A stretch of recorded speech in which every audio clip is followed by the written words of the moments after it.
အားလုံးပဲမင်္ဂလာပါရှင် Going Zephyr USA အနေပြန်လည်နှုတ်ခွန်းဆက်လိုက်ပါရနော်ဒီတစ်ခေါက်ကတော့ရှန်ကအမေရိကန်ပြည်ထောင်စု Kentucky ပြည်နယ် Williamstown မြို့မှာတည်ရှိတဲ့ Ark Counter လို့ခေါ်တဲ့ခရစ်ယာန်ပြတိုက်နဲ့ပန်းခြံကိုသွားနေရပဲဖြစ်ပါတယ်စနိုးရေပန်းခြံကိုရောက်တဲ့ပြတိုက်စီကိုတော့ဖွေရအရင်ဆုံးလက်မှတ်ကိုဝယ်ရပါတယ်ပြီးသွားတဲ့အခါမှာတော့ခီးတဲ့ပူဆောင်ရေးဘတ်စကားလေးနဲ့ပြတိုက်ကိုသွားကြမှာပဲဖြစ်ပါတယ် Thank you so much.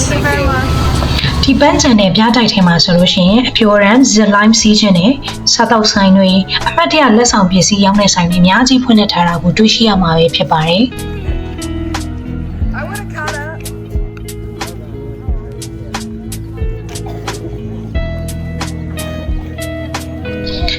ဒီတင်မောပုံစံအဆောက်အဦဟာဆိုလို့ရှိရင်ခရစ်ယာန်တမန်ကျမ်းစာတွေအတိုင်းဒါအတိအကျကိုအခြေခံပြီးတည်ဆောက်ထားတယ်လို့လည်းလေ့လာသိရှိရပါတယ်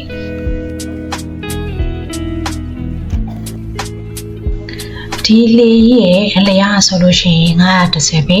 အနံဟာဆိုလို့ရှိရင်85ပေအမြင့်ဟာဆိုလို့ရှိရင်51ပေအထီတောင်ကြီးမားကျယ်ဝန်းတဲ့သစ်သားတွေနဲ့တည်ဆောက်ထားတာကိုလည်းထပ်မံလေ့လာသိရှိရပါတယ်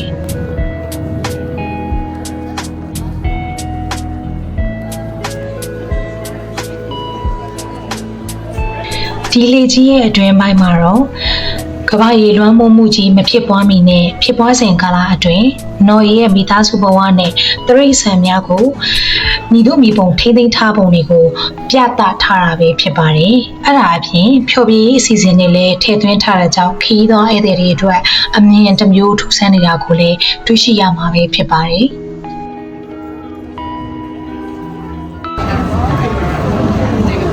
ဒီကြီးရဲ့အတွင်းပိုင်းထဲမှာတော့ခင်းချင်းပြသထားတဲ့အမှုပညာလက်ရာတွေပြီးတော့လာရောက်လက်ပဲကြတဲ့ဧည့်သည်တွေကအမှတ်တရတပ်ပုံရိုက်နေကြတာတွေပြီးတော့အတွင်းပိုင်းထဲမှာဖွင့်ထားတဲ့လက်ဆောင်ပစ္စည်းအယောင်းဆိုင်မှာအမှတ်တရလက်ဆောင်ပစ္စည်းတွေကိုဝယ်နေကြတယ်နိုင်ငံတကာကလာရောက်လေပတ်ကြတဲ့ဧည့်သည်တွေအများပြားလာပြီးတော့စီကားနေတာကိုလည်းတွေ့ရှိခဲ့ရပါသေးတယ်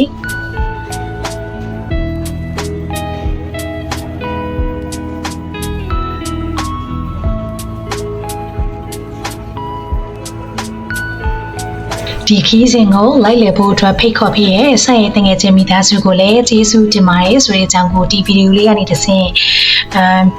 ပြောလိုက်ရပါတယ်နော်အတွေ့အကြုံအသစ်တွေရောဗဟုသုတတွေရောရရှိစေတဲ့အတွက်အထူးပဲကျေးဇူးတင်ရှိပါတယ်ရှင်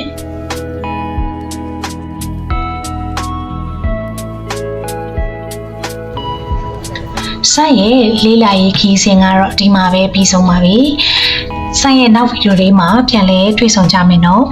အားလုံးပဲစိတ်ချမ်းသာခြင်းကိုယ်ချမ်းသာခြင်းနဲ့ပြည့်စုံကြပါစေရှင်အားလုံးပဲမင်္ဂလာပါ